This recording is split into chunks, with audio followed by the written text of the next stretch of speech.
La llegenda diu que mentre l'exèrcit del Gran Khan travessava la serralada de Barumkurai, el cel els va caure al damunt. Llampades tan brillants com el sol van irrompre a la volta celeste, en un espectacle tan màgic com aterridor. Els soldats del Khan es van espantar i no van ser capaços de continuar avançant. La por els tenallava. Gengis Khan va ordenar acampar a la falda d'una de les muntanyes.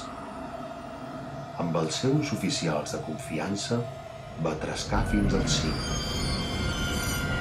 El Gran Khan va contemplar aclaparat la caiguda dels estels. Un dels seus lloctinents va prendre la paraula.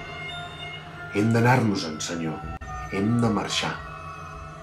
«És una benedicció», va respondre el Khan. «Ens estan beneint». El lloctinent temia contradir el Khan, però hi havia una cosa que encara temia més.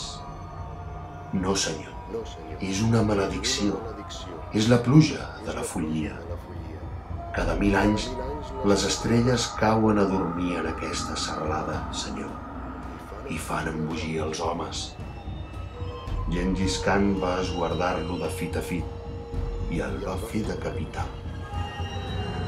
No hi havia res, ni al cel ni a la terra, que pogués ser més poderós que ell.